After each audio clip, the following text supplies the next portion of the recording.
Uma grande imposição ou invasão psicológica só pode acontecer por onde há alguma fragilidade que dê acesso a isso. De alguma forma, todos nós, seres humanos, temos pontos frágeis, é impossível não termos algum. E claro que a depender da violência, da intensidade desse outro que nos invade, claro, não dá para resistir, não dá para se proteger tanto assim, há pelo menos um limite que, sem dúvida nenhuma, podemos alcançar e aí de fato nos desorganizarmos.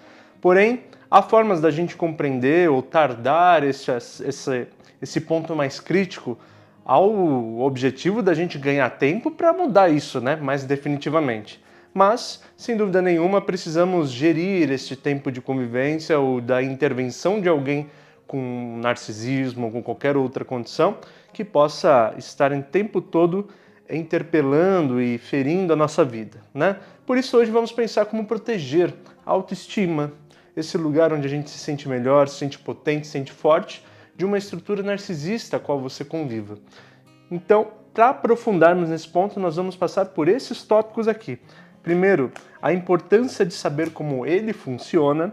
Depois, a percepção dos seus pontos fracos.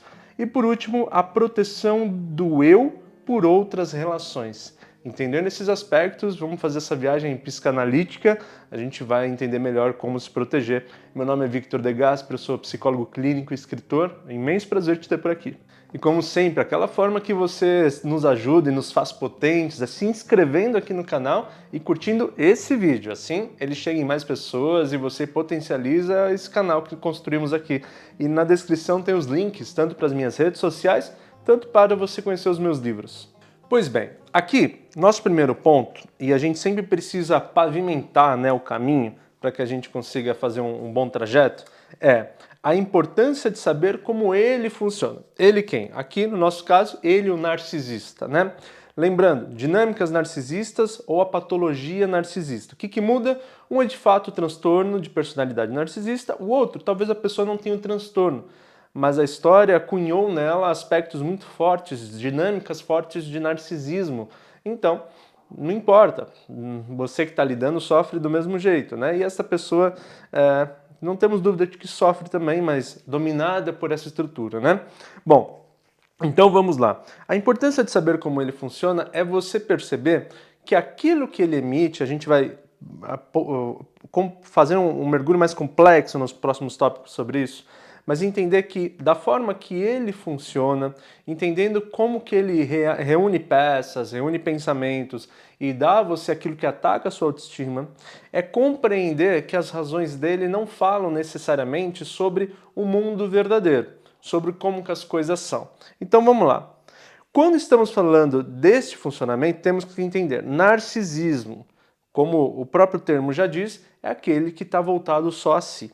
Isso está na estrutura das psicopatias, quando estamos falando de estrutura, e ainda que seja uma dinâmica, esse personagem que dinamiza isso não tem a estrutura psicopática, mas tem dinâmicas, então, psicopáticas. Tudo bem. Então, essa psicopatia é um lugar onde o outro existe, mas a empatia ela é muito impossibilitada. Eu reconheço que há uma vida ali, que esse outro tem nome, tem história, mas eu não tenho uma relação empática, eu não consigo me colocar no lugar dele. Ou seja, o sentimento de troca com esse outro é inoperante, não existe. Sendo assim, eu só tenho sentimentos sobre mim. E se eu tenho isso só sobre mim, eu quero sempre me sentir melhor. E eu me sinto melhor à medida que eu protagonizo a vida, à medida de que tudo que eu quero esteja disponível, à medida que todos os meus gostos e vontades não passem por resistências. E que convívio, né, minimamente saudável pela vida não passe pelas resistências dos outros? Claro que sim. Estamos em sociedade, estamos em família, estamos em trabalho, quer dizer, sempre vai ter personagens que não concordam, ou eu não vou ter toda a liberdade do mundo porque eu tenho que respeitar o limite do outro, o direito do outro, coisas às vezes muito básicas, né? Então esse outro, com seus impulsos e tendo que se adequar de alguma forma, se sente absolutamente reativo. Então veja, quando afirmamos a importância de saber como ele funciona, para a gente fazer uma síntese, a gente está dizendo ele reage à importância de se colocar sempre em prioridade porque ele não consegue ter relações de troca com outros. Então, no final das contas, ele vai atacar você, sua autoestima, suas capacidades, não porque você é incapaz, não porque você não tenha valor, não por causa disso ou aquilo, mas simplesmente porque ele precisa atacar. Então é anterior a quem você é. Naturalmente, começamos a entender que quem você é pouco importa para essa condição, certo? Para que assim a gente comece a blindar essa autoestima e não entenda que aquilo que ele fala de fato me pertence, de fato fala sobre mim. Não, não fala. E caso você identifique que fale, no sentido de, mas eu estou me identificando com o que ele diz, bom, aí é você encontrando aspectos em você que se conectam ao que ele está dizendo e você deveria levar isso na terapia e resolver lá. Mas eu quero te dizer, este outro atua independentemente das suas forças ou das suas fraquezas. Se você não tiver nada a ver com o que ele está falando, ele vai continuar falando. Se tiver, pode ser que ele captou de alguma forma e está usando isso contra. Mas em questão final ele fala sobre ele fala só para funcionar para ele. Se isso é real, se não é, né, isso é outro sentido. Olhar e ouvir uma pessoa patologicamente alterada, encarar aquilo como algo realista, interpretar um mundo da fantasia. Então, aí a gente já entende o começo desse pensamento. Vamos avançar um pouquinho mais. Aqui no nosso segundo ponto é um olhar que você tem que ter sobre você mesmo. E tá aqui, a percepção dos seus, você que está me assistindo, dos seus pontos fracos. O que eu quero dizer? Justamente você vai ficar vulnerável diante daquilo que em você é inseguro. Então veja, justamente estamos aqui falando de autoestima, então vamos dizer que para você é um ponto fraco a pessoa atacar, por exemplo, a sua estética ou a sua intelectualidade, né, ou os seus valores. E sendo assim, também tem um lance comportamental de que ao esse outro perceber que esse ponto te atinge e te fere, ele vai usar mais vezes isso, certo? É uma recompensa para ele te ver ferido. Quando você percebe quais são os seus pontos fracos, você começa a perceber exatamente que muitas vezes o que esse outro está dizendo não faz sentido para mim, né? E ao mesmo tempo, se o que esse outro está dizendo me atinge, fala sobre mim, né, num sentido específico, né, realmente eu tenho problemas nessa área e ele ataca essa área, eu pelo menos estou percebendo que provavelmente isso está chegando até mim porque eu tenho essa ferida aberta. Ou seja, se eu tivesse essa ferida fechada, talvez o que ele estivesse falando não me penetrasse, não me atingisse, porque eu sei de mim, eu sei sobre mim, e essa pessoa falando não importa, não vai alterar a realidade, para o bem ou para o mal, não é ele que vai gerir o que você tem ou deixa de ter dentro de você. Então essa autoconsciência é tanto para você saber sobre o que ele está falando e não faz sentido, ou até para você lidar bem, sem precisar dele, com aquilo que ele pode até atacar e faz sentido para você, mas que não pertence a ele. Que você vai cuidar na sua terapia, que você vai cuidar na sua história, que você vai ter outras relações que te ajudem a olhar para isso, né? Mas não deixar que o caminho fique aberto para esse outro falar, se retirar, se colocar, se retirar de novo e assim fique jogando com as suas feridas. Então é muito importante você perceber por onde esse outro te acessa, para você trabalhar isso, né? Para você olhar, para você fazer terapia, para você evitar, né? Então às vezes a gente já sabe, ó, se eu seguir por aqui, eu sei que uma hora vai acontecer isso e aí eu vou ficar vulnerável, eu vou atingir esse lugar. Não, se fortaleça nos bastidores, sabe? Distante desse personagem, em outras vias, perceba por onde ele penetra. E entenda, como eu disse, a gente vai somando os pontos no nosso primeiro tópico, que esse outro tem uma percepção distorcida da vida, né? E muito pouco racional, no sentido da interpretação do outro, né? Sendo assim, não tente ter uma conversa organizada que esse outro se sinta convencido de que você tem razão, de que esse outro se sinta convencido de que realmente você ganhou essa discussão, ele vai passar a te respeitar a partir de agora. Não vai, porque o olhar dele não permite, a estrutura dele não permite, ou as traumas dele não permite, né? Então, nesse sentido, tire a horizontalidade do encontro, coloque-se ausente o quanto possível dessa relação, porque ali não é você o profissional que pode lidar e curar ou mexer nesse sujeito. Na verdade, você, quanto ser humano e de um convívio pessoal, na verdade, a recomendação é que você não esteja nessa lida pessoal, né? E se proteja cada vez mais. Vamos mais um pouquinho à frente.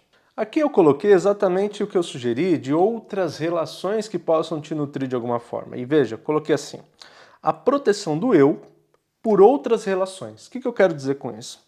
Se você só tem como referência de olhar externo sobre você o que esta pessoa, esse sujeito fala, você então só vai ter a experiência de ser visto externamente por esses olhos, que atacam, destroem, mastiga, inferniza, faz mil problemas com você.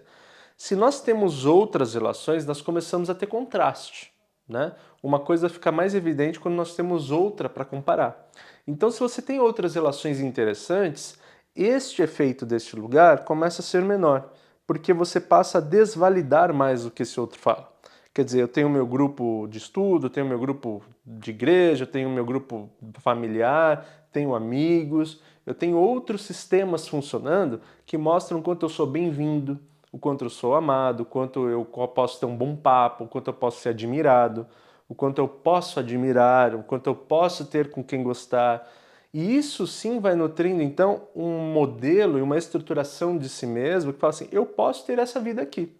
Esta vida existe, esse tipo de relação existe, e um lugar onde eu tenho valor também existe. Ao ponto, então, que eu desvalido isso que você me diz, isso que você fala de mim, e passa a atingir menos. Veja, existe uma grande diferença entre se estressar, ficar irritadiço, do quanto se sentir verdadeiramente aquilo que se diz ser, né, que dizem ser. Porque é muito difícil estar neutro nesse lugar, até porque a reação aí é necessária para que você saia uma hora disso, para que você dê limite a isso, para que você dê limite a si mesmo para isso, né, de alguma forma. Mas você não interpretar tudo isso que o outro faz como uma verdade, tendo a sua autoestima totalmente atropelada, é você reverter um lugar de passividade, de vitimização. Eu sei que é uma palavra difícil de ouvir, eu nem acho que você se vitimiza conscientemente, mas se você inconscientemente se fere, de alguma forma também fica vitimado, como um baleado caído no chão, né? Você consegue então ir revertendo isso para indignação, para rejeitar estas supostas verdades, que na verdade são mentiras, não são realidades, e passa a reagir com isso eu não vou aceitar, isso eu não quero, isso eu não permito. Então é diferente de se sentir menor, é se sentir raivoso, triste, ou até ofendido, mas sem levar aquilo como verdade. E aí sim fazemos uma conversão. E aí pensamos à frente como que de uma forma ou outra você possa se livrar disso. Temos outros vídeos que falam disso, mas aqui pensando numa estruturação, no meio do caminho, onde manter a autoestima vívida é importante até para o seu futuro, é isso que pensamos aqui. Bom, mais uma vez é sempre importante perceber o quanto que está muito dentro de nós mesmos, né? Que temos aí manejos emocionais muito ferozes por parte daquele que ataca, por parte daquele que não quer ter nenhum cuidado sobre o outro e que naturalmente nós, por uma condição, nós quem? Sei lá, os neuróticos, as pessoas... Neuróticos são as melhores versões que podemos ter, tá? Isso é papo para outro vídeo. Mas nós neuróticos, digamos assim, podemos alcançar e queremos alcançar sempre um lugar de mais respeito, de mais harmonia. Então, se esse é um funcionamento para você, naturalmente aquilo que se opõe é muito forte, muito difícil de aguentar. Por isso que vamos entendendo essas estruturas, esses pensamentos, para que você possa administrar isso da melhor maneira possível, tá bom? Temos outros vídeos sobre narcisismos aqui, com outros pontos, outros ângulos, outras reflexões. Espero que seja útil para você. Mais uma vez, obrigado por essa reflexão. Te convido de novo a se inscrever nesse canal, a curtir esse vídeo e comentar, dizendo a sua história, seu complemento dessa reflexão será muito bem-vindo. De restante, como sempre, eu desejo que você seja feliz e estamos no caminho certo. Um super beijo.